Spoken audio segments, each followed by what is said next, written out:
Hello and welcome to Director's Challenge. Are you ready? Well, I'm ready. I'm going to show you today what it takes to be a director. Do you want to see?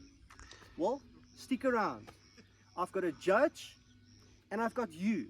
So who's going to be the judge of me? Well, you and the director. So let's find out what it's all about, and I want to introduce to you the director in 5, 4, 3, 2, 1. Hi everyone, my name is Sifiso. I'm the director and I'm the judge today. So I'm just gonna be judging to check if Hannes is doing very good. As a filmmaker, I've worked on different projects. I've done Working While Black, Liane, every day. So I've done a couple of short films. I'm also an instructor currently teaching young people how to make films. So let's stay together. I want to show you how to judge a good director. See you guys. Okay guys, so here's the challenge. Whatever is in this box, I have to use. So it's the camera, the light source, and the prop. So from the moment that this camera rolling, and we've got a timer over there, I only have 3 hours to complete the task. You think I can do it? Let's find out. And start the timer.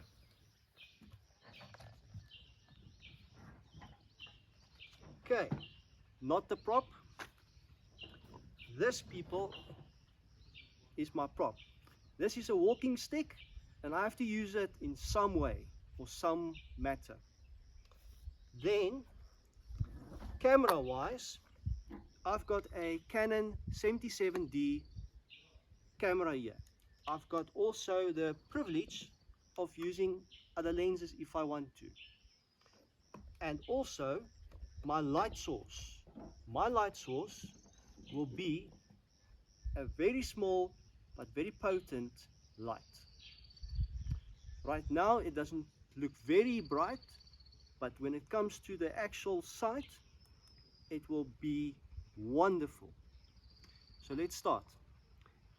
What am I gonna do as far as ideas?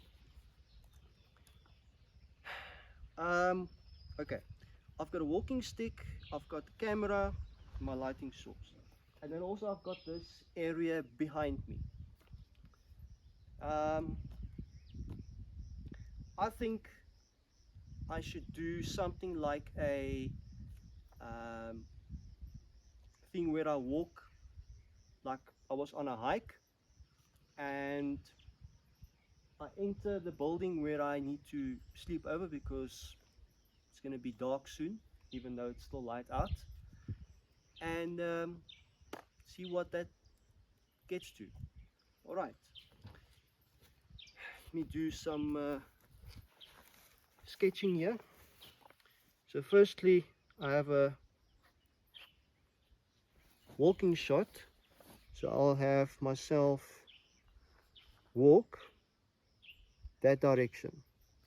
Then I come to a house.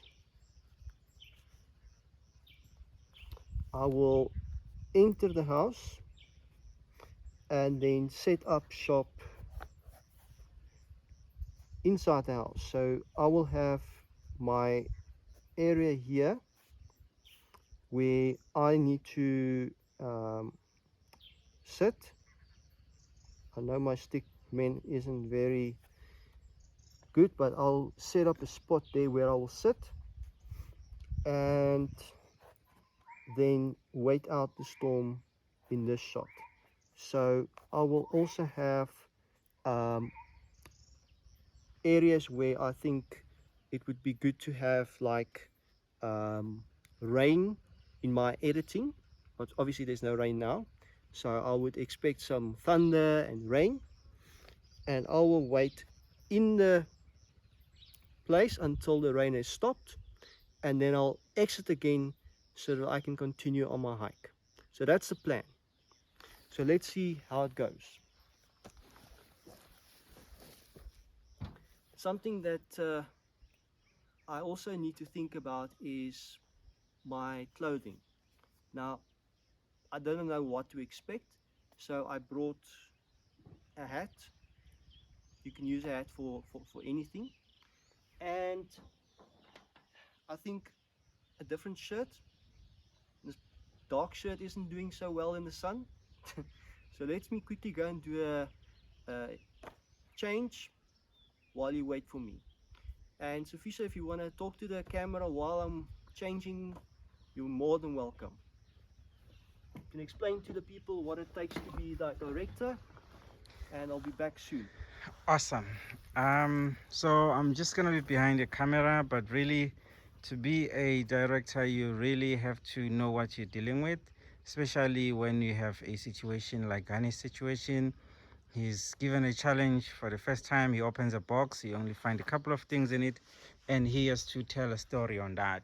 So this is how directors get to deal with certain things. Sometimes they face such challenges and they don't know how to handle them. And for them to solve those challenges, they need to be able to think fast. And in most cases, if you don't have a very good team, or maybe you're working on your own, this is where you have to be very proactive. Like, think about things that are really, really important. Otherwise, you're gonna lose the entire story. So Hannes is coming back, changed, looking good, like a cowboy man, going to get some good horse ride. Even though he's going to hike, I assume he's going to hike. So wish him luck. Yeah, he's here. Okay, so what's gonna happen now is I'm gonna change my lenses. I've currently had a 75 to 300 mil on the camera, but I'm gonna now change it to a much faster lens. And I'm gonna shoot whatever I do with no tripod. So let's see how that goes. Sifiso, if you want to bring the camera to see what I'm gonna do here, if you're more than welcome. Okay.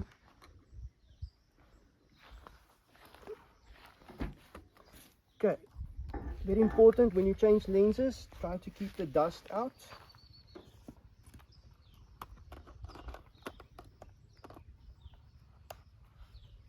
Okay, and then close this lens. So what are you using to close the lens, and how do you make sure that dust doesn't go in? It's all about time. The longer you wait, the more dust. So what I use to close the lens is called a lens cap, well that's what I call it. And it also makes sure the front part of the lens is also covered. So why does it have a marking on it? Why do you have a label on it? At the Well, back? I marked it with my stuff so that when I'm on a set and there's many people with a lens, I want to know this is my lens. Especially these covers. People love taking these covers. So immediately when I see it, that's my lens. So let me just check that I have a, no I don't. I have to put in the card in, make sure that's in. Do I have a battery in? No, I don't. You get a battery. There's a battery here. Get that in. And now see if I can use it. Okay, let's put it on video and get the lens cap off. Okay, I'm gonna change my ISO to 200. Gonna have my aperture nice wide and open for my shot.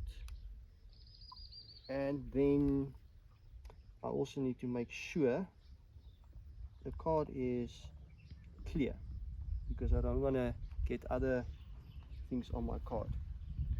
Okay, Okay, perfect. so what do you need to remember when shooting handheld is that everything will shake no matter what you do. So when I check the lens again now, I see I had to change it as far as the aperture and also the ISO because it's very sunny, so I had to change that quickly. So I'm going to change the aperture to be at 11 and the ISO stays at 100 because I don't want to add more light when I've already changed the aperture. Okay, so I'm gonna have a establishing shot of where I'm going.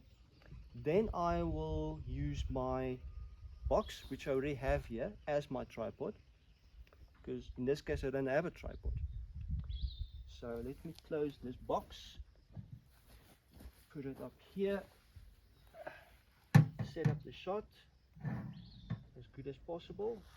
Maybe use something to prop it up, like that, and then press record. So what I'm doing is I'm creating just a 10 to 20 second shot of where I'm going.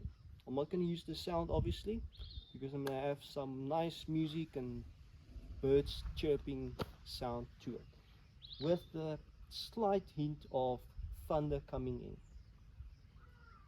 So as a director, do you have to know how to use a camera, the lens, the lighting type, and aperture and all those things, or you just have to figure it out on your own, or you need to get a DOP for you to work on it? If you are a small crew, it's always imperative that you need to know how to operate most of the things. Even a producer needs to know what a director does, what the editor does, what a DOP does. He needs to know what every person does, so he understands when that person comes to you with a problem, what to do. Now, in a director's point of view, he needs to know what the camera operator does, what the sound guy does, what the talent does, and he needs to keep in mind the story. So to keep in mind the story is to communicate what he has in his mind to every part of the crew. Now in this case, I'm alone. I'm the camera operator, I'm the sound person, I'm the editor, everything, even the talent. So let's see what this looks like. I'm going to take my camera and prop it up just a little bit differently, where I'm going to have myself enter the building, get the lighting exposure correctly.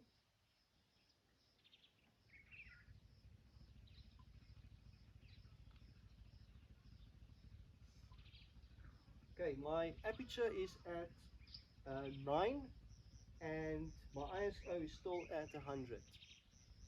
Then hit record and keep it silent as possible. Get my prop.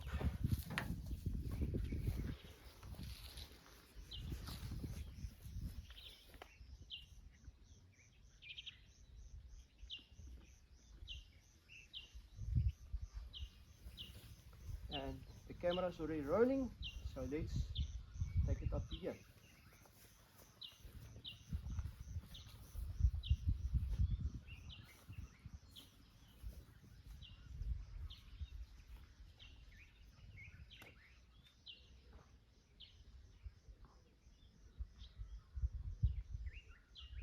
Now I'm also going to shoot the exit shot so that we can save on time. So I'm also going to do the part where I exit the building again after the shot. So here goes.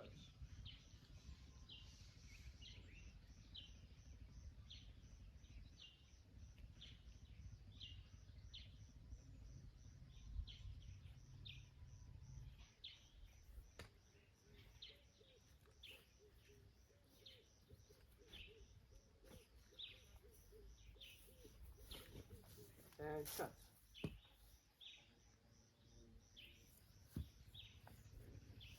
Okay, so let's go inside and get the shot where I'm entering the building and get that angle as well, because we want to cover the entire area and have enough shots to work with.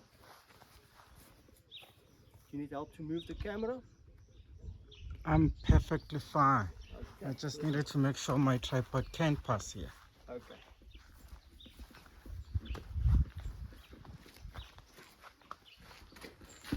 Okay, so basically where you just entered now, that is where the character is going to come in.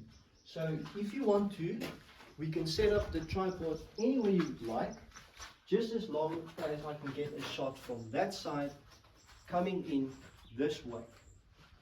So in this case, I'm going to pick the camera over here. You see my shot. No, that's not going to work. Over here, change the settings slightly.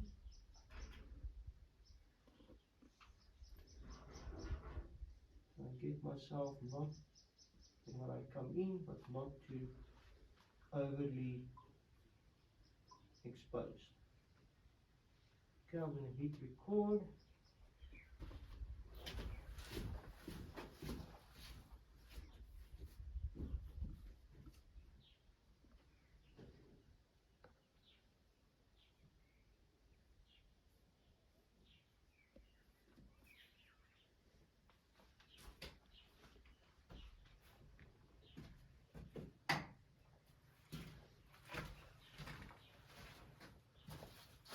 And cut. And now I'm going to move the camera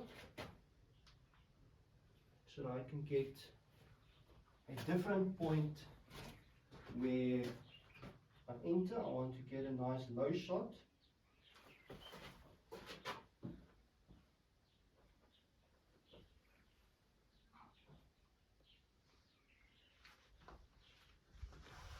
We'll keep the settings the same.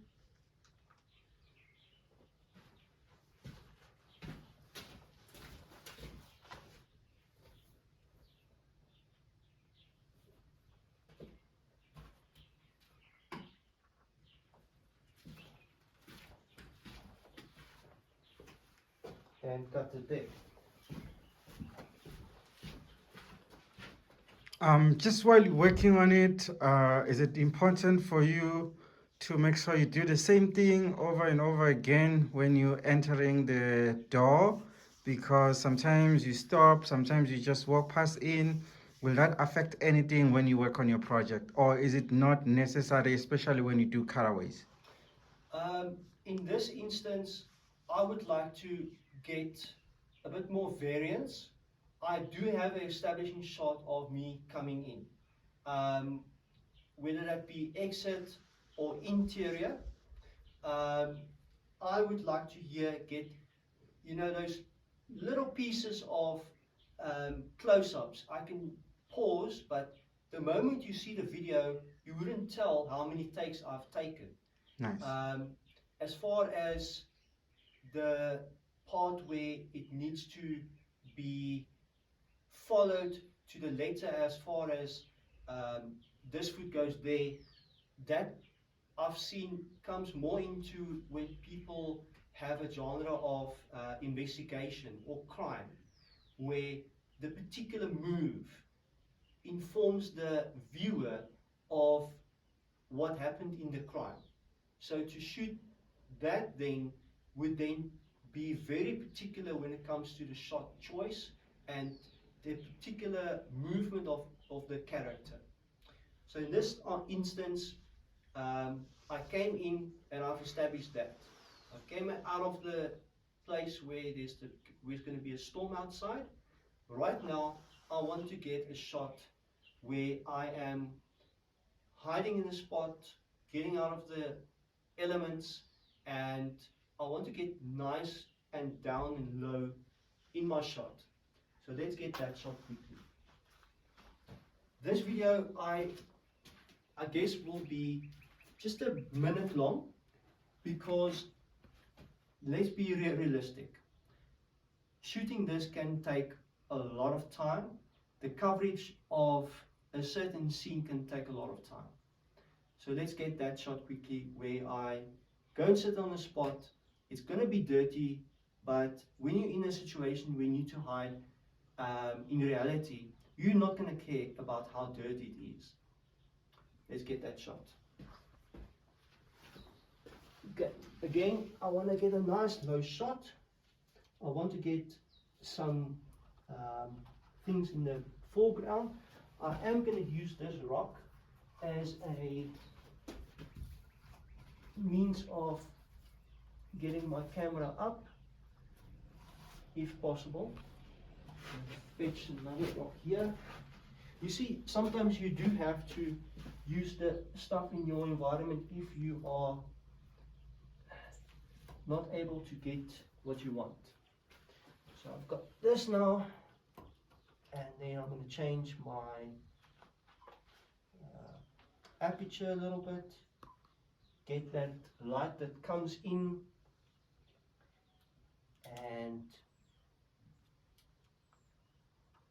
get a nice wide shot there. And make sure there's my focus. I'm gonna do a quick check if when I sit there. What's nice about this camera is you can actually check your shot and see what you're gonna get. So here, I'm still very low. So I'm gonna see if I can get another rock and just elevate the shot a little bit.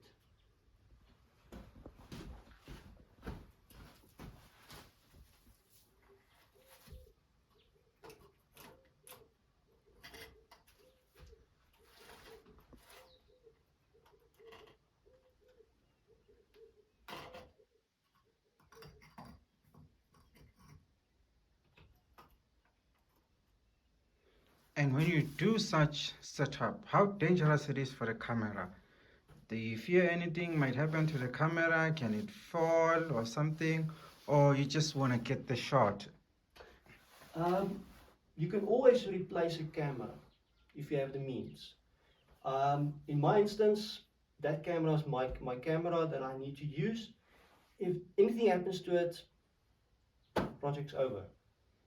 So look after your gear, but if you have the means to get another camera, it's more important then to get the shot, and then you replace the camera afterwards, then yeah, you get the point. Let me check. I am going to be in the shot. Okay, so let's get this thing going. Can I again come in with my stick and walk into the shot. Let's just check that I've got.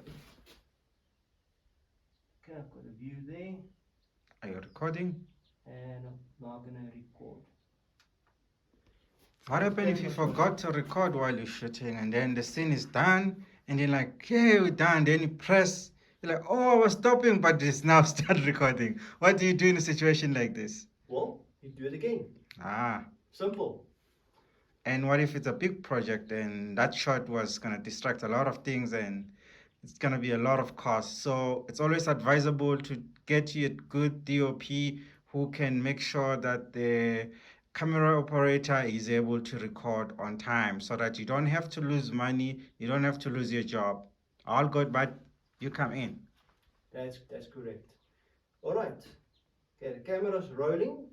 I've got sound, and here we go.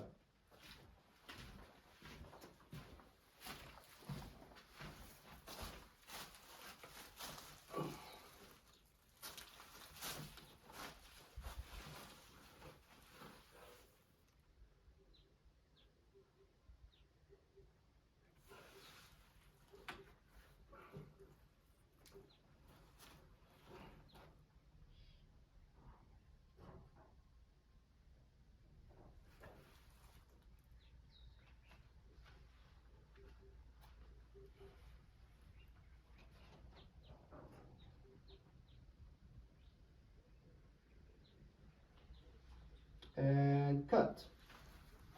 Okay, why do I call cut there? It's simply because I'm going to change my shot to show that there's time passed. So now I'm going to change my camera angle again to a nice wide shot from my position here. So that prop that I have here needs to be in the same position, and I need to be in the same position there when I get up. So in this instance, I'm going to put my camera nice and wide and get it so I can get the position where I was,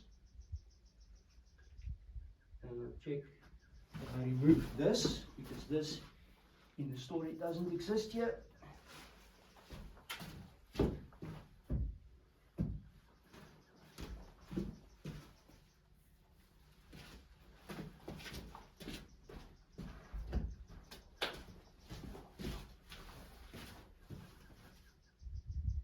Okay, checking the shot, checking the lighting, looks good.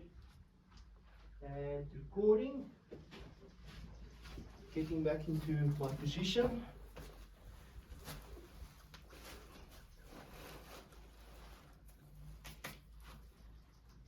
Get my stuff ready, in position.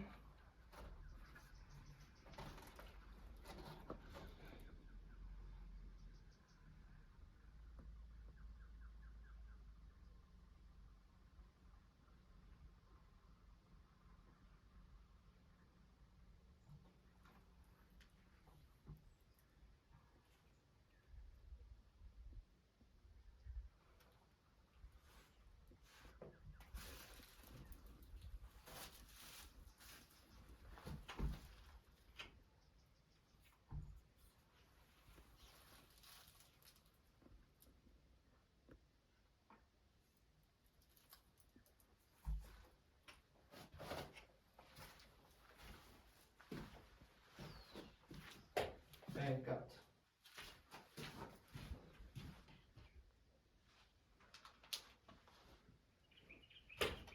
Okay, so for those of you who wonder why I did that, is what I want to do here. This window that I have over here will be in the edit.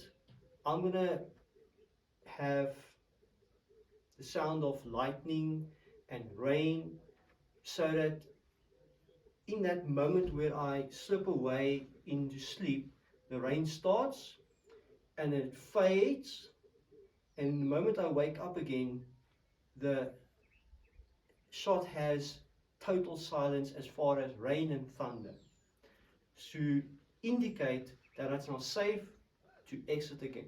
So I checked, it's safe, there's nothing outside, and then I walked away from where I was, and now I've got my shot where I exited. Now, you may be wondering, why didn't I use a light in this instance? I have to, because that's the rules of the story. What I am going to do to use that light is get small detail like leaves or writing on the wall, get that detail, and to elevate that and put those elements in to fill the whole story. So let me get that light quickly and let's shoot that. To find that quickly, you can keep rolling the camera over there and keep the camera here. I'll be back now. Okay, so as you can see, the story is coming okay.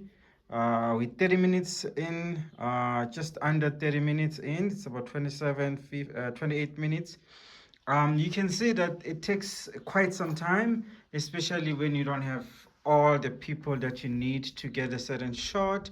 In a story like this, you do realize that it's not an easy task, especially to work on a project like this on your own. So it is very, very crucial to get the right people to work with and get the best shot. As he comes back with the beautiful light, let him tell us what's going on.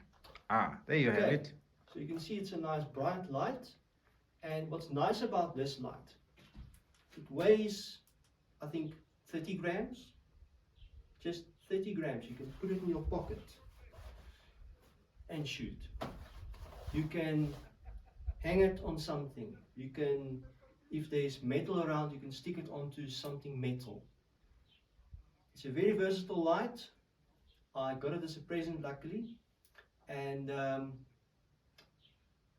in this instance, someone chose these items: the camera, the light, even the prop. Even though it's things I already had, I had no idea that I was going to have these things in the box. Let's check the light. So what I want to do here is, on the wall there's a lot of writing and marks. Now, to elevate what I see is to have the light here, place it somewhere where it's going to stay, hopefully.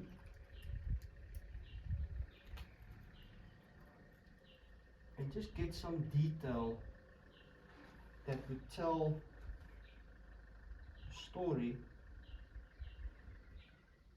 of the area.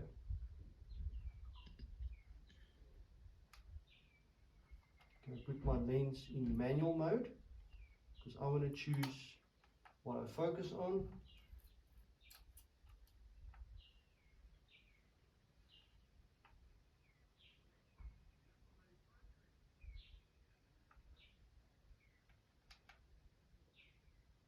And we're rolling.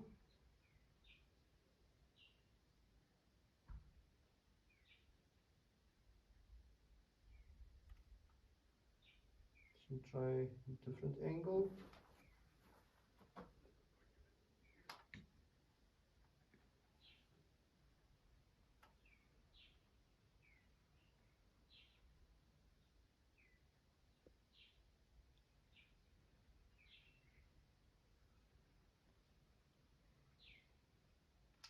Okay, got it there. Now get some shots of the leaves.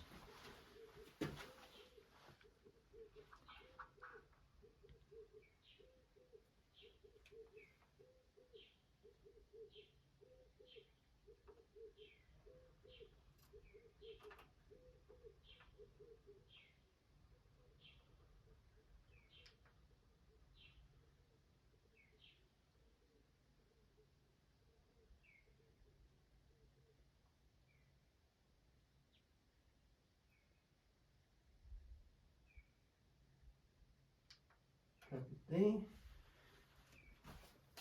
Then get a shot of the window. Even though this is a very bright already shot, but if you take it away, there's a slight change in the lighting, but it helps to have extra light. I'm going to put it there.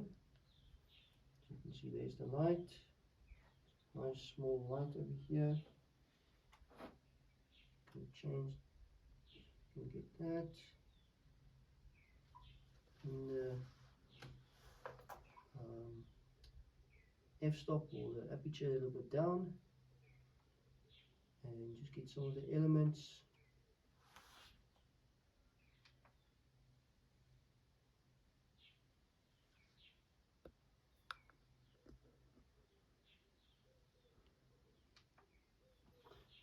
And then I also want to get some shots of where we are. So let me see if I can get a nice shot of the building with the light there, and then get a nice wide shot. See if I can get the ceiling. Gonna bump up my ISO a little, and then get my focus light.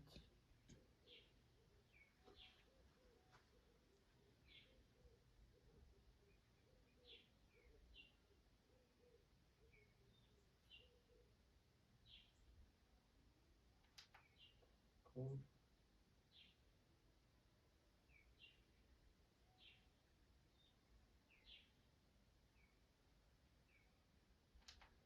Do a different angle.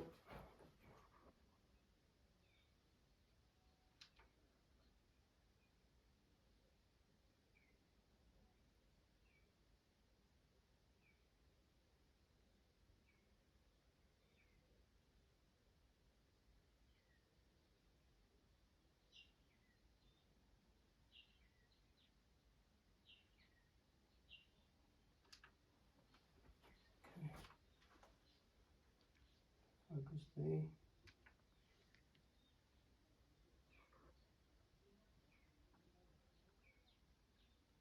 To there. And then get the detail here on the wall.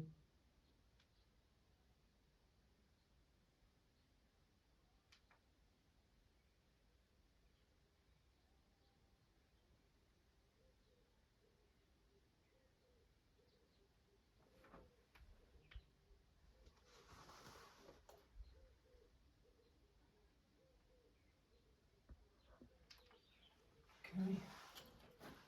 I also want to get another shot of where I entered. Change my ISO again back to 100. My lens wide and open.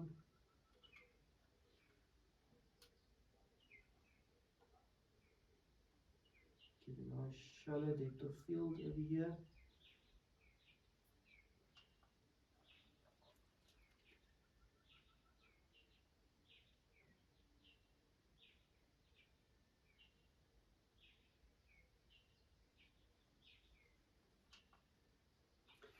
Okay, and that will be it. So, even though we thought it's going to be 3 hours, well, I have 3 hours to complete this task. I think I've got all the shots that I need. What we can do also now is get some exterior shots of the whole environment. So where I could be walking, where I could be, just hiking. So I think let's go and get those shots, because the most important section of the video has been covered. And in filming, that's the money shots. That's the most important shots. The shots that you get extra, usually you have someone that's dedicated just for those shots. They go out and get some environmental shots while you focus on the main shoot. So let's go and do that. So let's keep the camera rolling, grab my prop, and let's get some shots of that.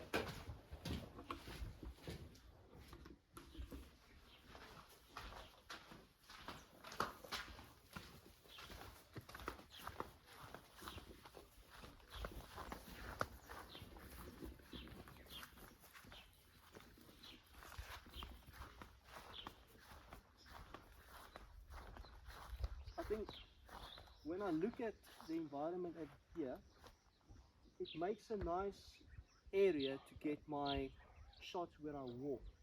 Now, let's get that.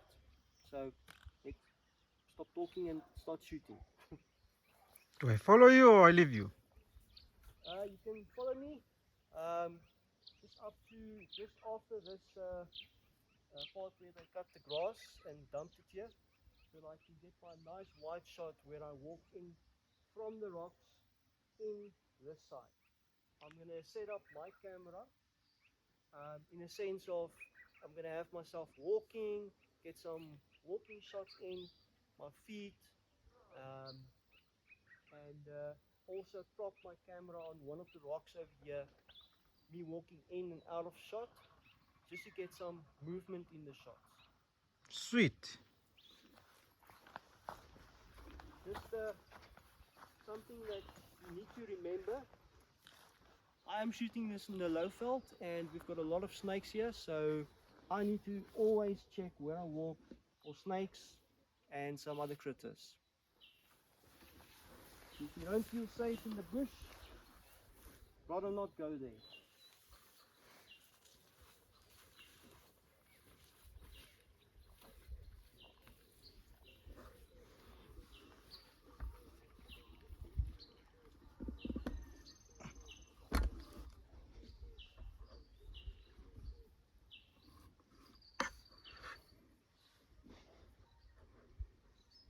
Okay, so what I'm going to do is now I'm going to shoot the shot where I'm coming from that side, past, that side.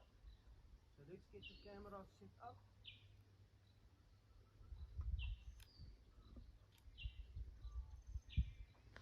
And currently the shot is very burnt out, so I'm going to take my aperture way up so that I can close it a little bit more so I can get myself in the shot. Put it on 11, but I'm keeping my ISO at 100. And to get my shot perfectly, keep it on manual focus.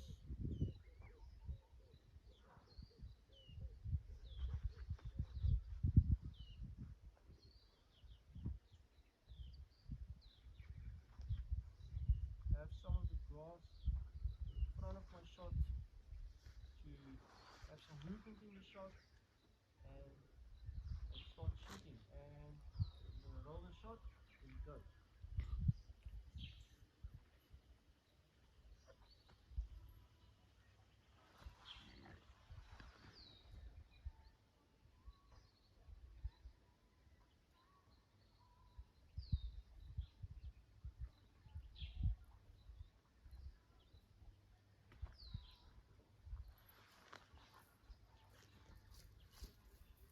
And I'm going to cut it there.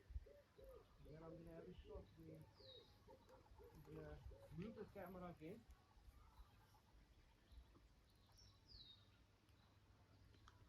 Just to get a different angle.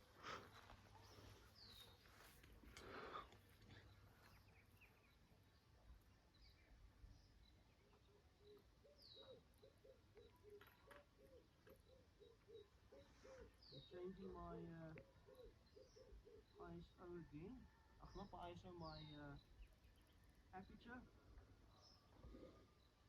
And rolling.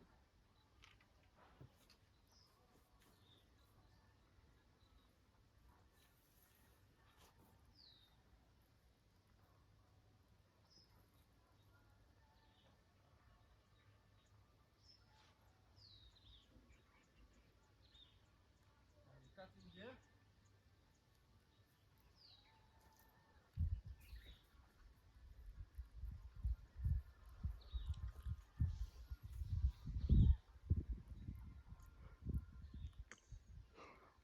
Now I'm going to get some shots of my feet while I tread through the grass and have my tracking pole with me, get that shot.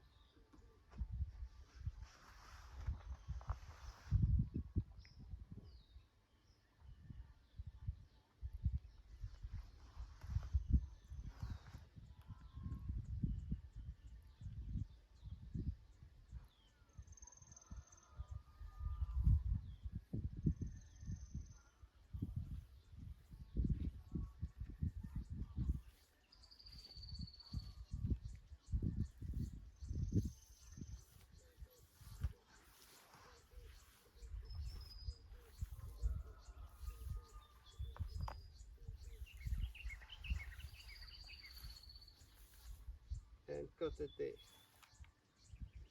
Okay, now we're going to move to get some other environmental shots. I saw some wild horses around here, so let's quickly take a walk down. I'm going to take my crate to a safe spot and let's go and get those wild horses.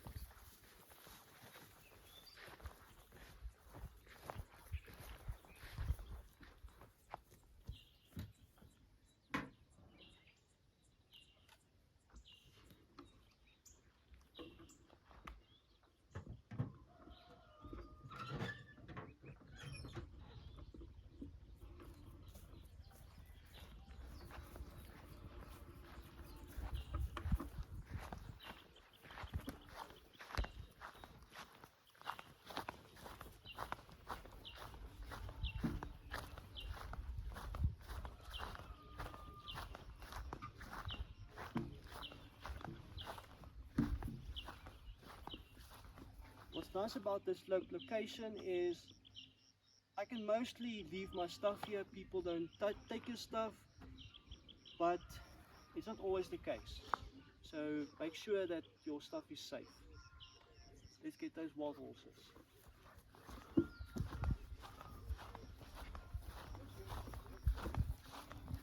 For those of you who don't know, we're shooting this whole thing in Kaapshoop. It's a small town that started about 200 years ago and was rediscovered and redone a little bit so that people can actually visit the place. People discovered gold here, and the people quickly gained popularity, and that's how Kaapshoop started. So let's see if we can find some wild horses. How's the battery looking? Good. Thank you.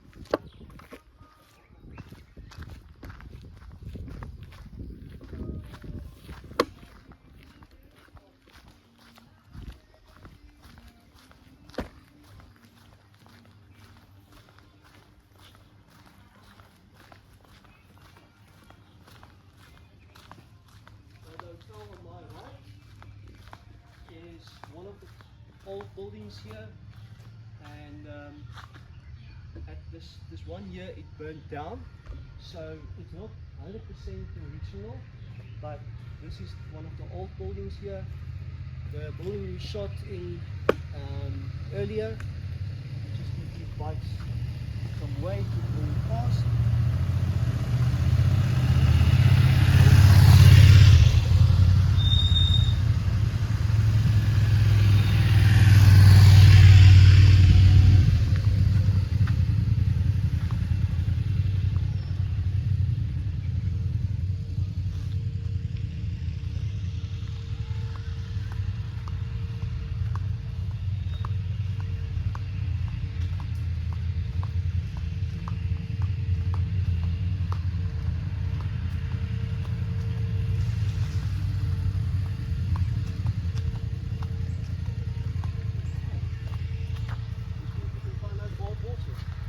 By the way, those of you who want to know, it's called Silver Mist.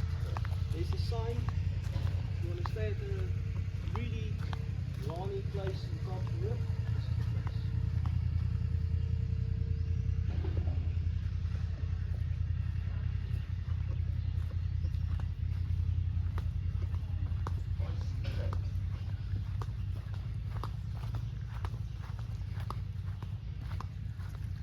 And then there's another place in Kaapshoop, very famous, Nachtkantoor. It's a bar, and it's got a lot of history, and definitely a must visit in Kaapshoop.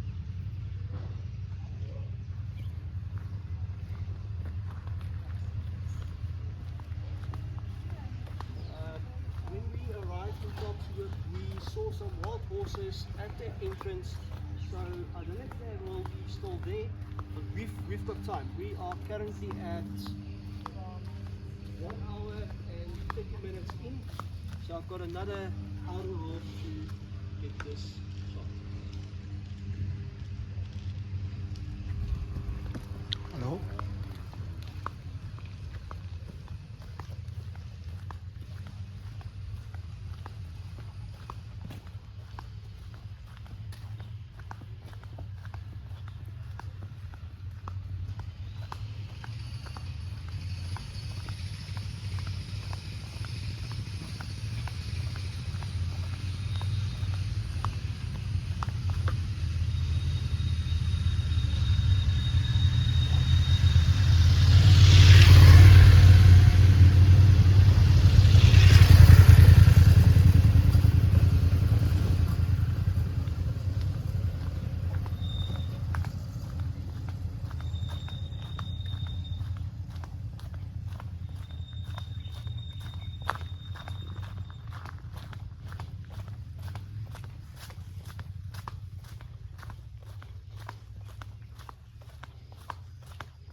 So this area that you just saw is called Kantoor Street, and hence the nachtkantoor.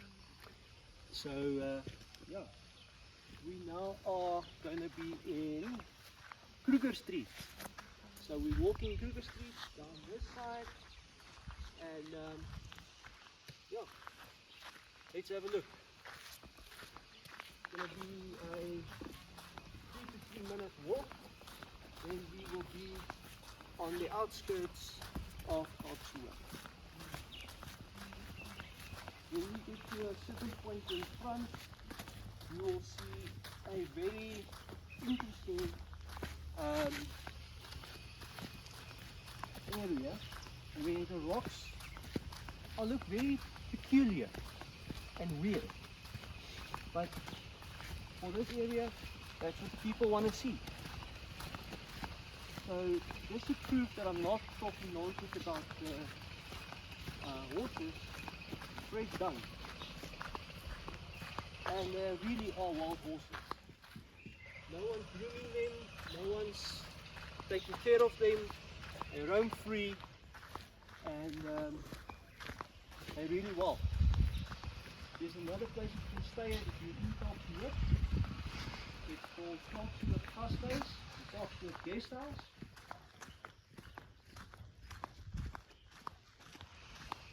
And then the Gold Dust Trade Post is a place where you want to buy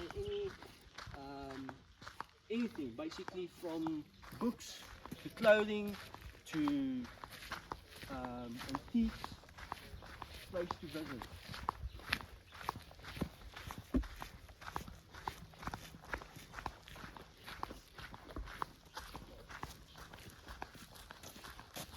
And now, this is the place that people go and walk.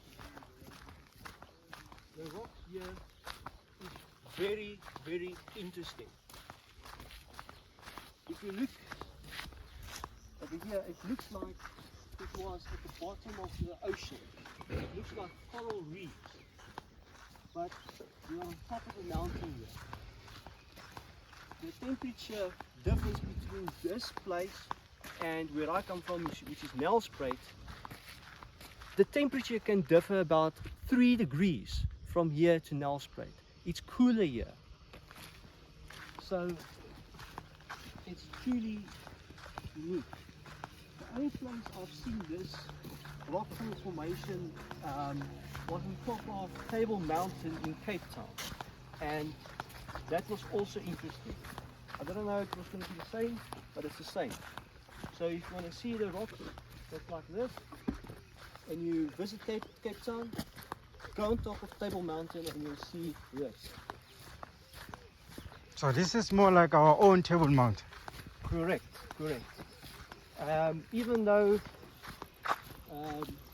we are so far away, this is the parking lot.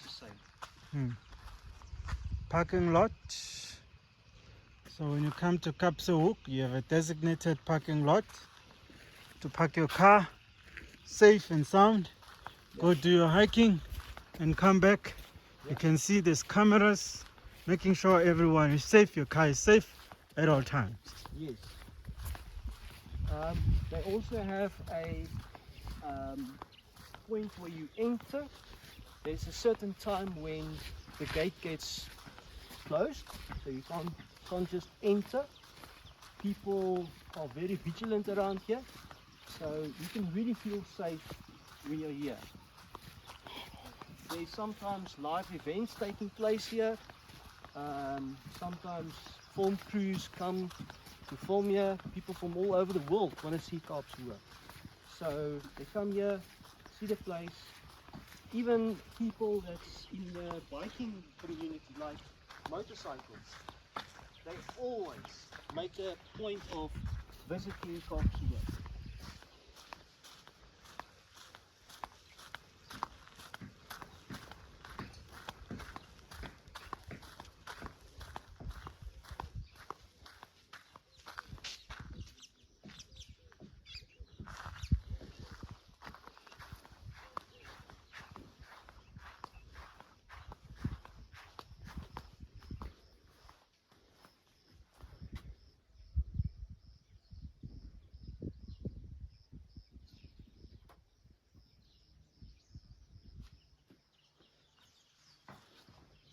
Are you allowed to go to the bathroom to check how it looks? One door is open, I see, but usually How they are old not. are these toilets? These toilets are fairly new actually. People built it. It works on a septic tank principle. So Okay. no foreign objects. It's clean. It's been kept up nicely, and you can use it. Nice. So if you are a day visitor, you're more than welcome to use these bathrooms, and also enjoy yourself. Is that over there a wild horse? That horse over here that you see in the shot over there, that is not a wild horse. That is a statue. So let's go and check the wild horses up this road over here.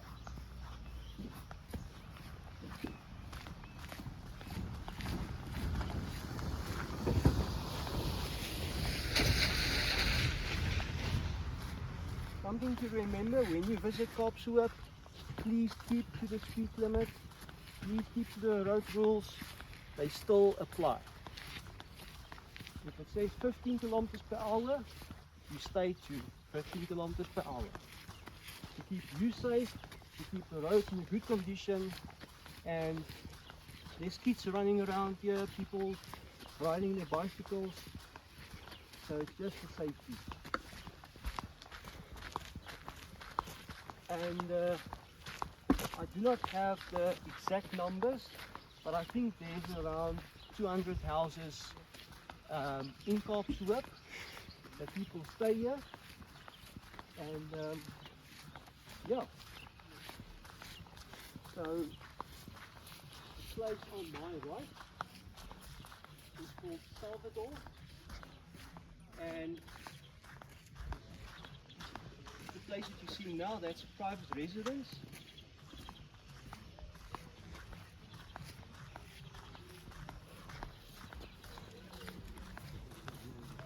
And here in Salvador, it's a very popular place for people to visit.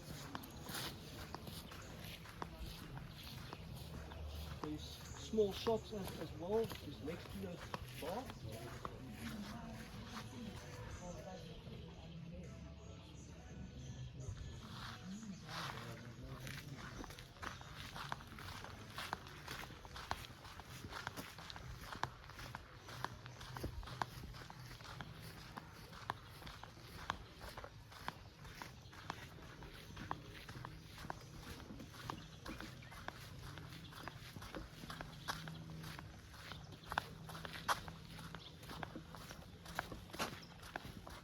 You see very interesting buildings around Kaapstad. They try to keep to a certain style, but then you get a place like this thatched house basically. There's rocks that they used for the structure itself, and then they covered most of the area with grass.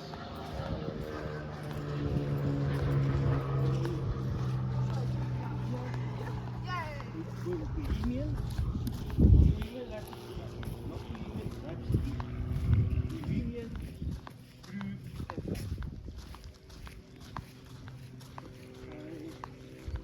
We now want to get those wild horses here on the outskirts of Kaapstad. If that's not the case, it's going to be very disappointing.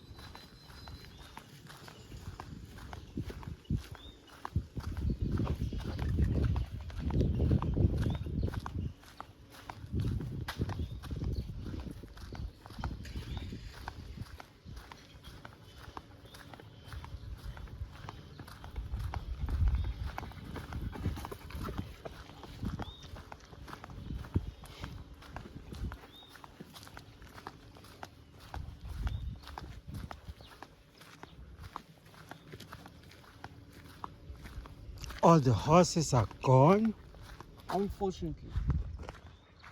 But if you want to do some horse riding, like tamed horses. They do have that here.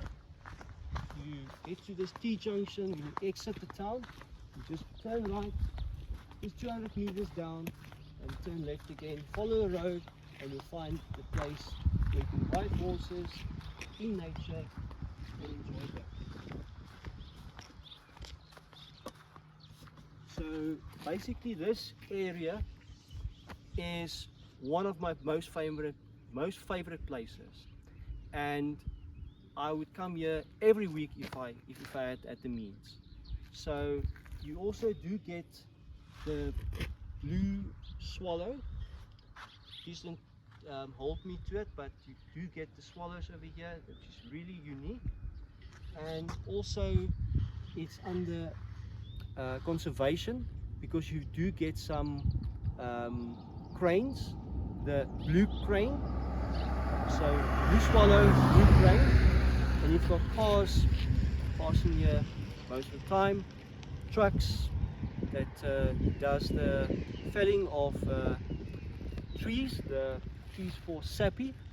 So if you look that side, there's the trees that they use for that. So I think for now, unfortunately, we didn't find the horses.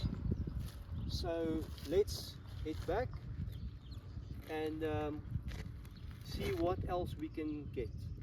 Um, if you ever want to visit Kaapshoek, do so. Get some pictures, get some video, and let's make the place even more famous.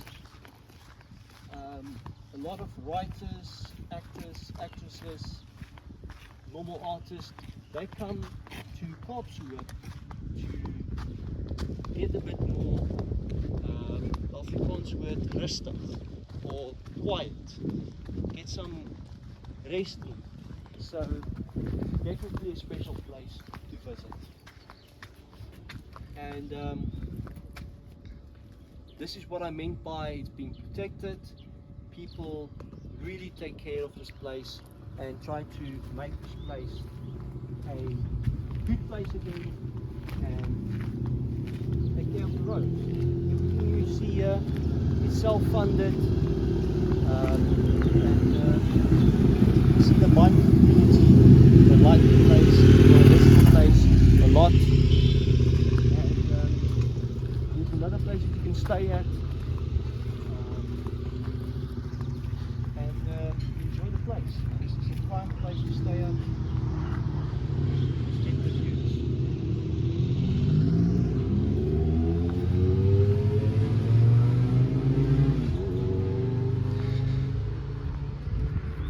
I think I'm gonna cut our whole video short here, because I did finish the video within the 3-hour limit. I don't have to use the full 3 hours, but I appreciate you watching. And Sifiso, we're gonna have you give the verdict right now. Tell us, how did Hannes do?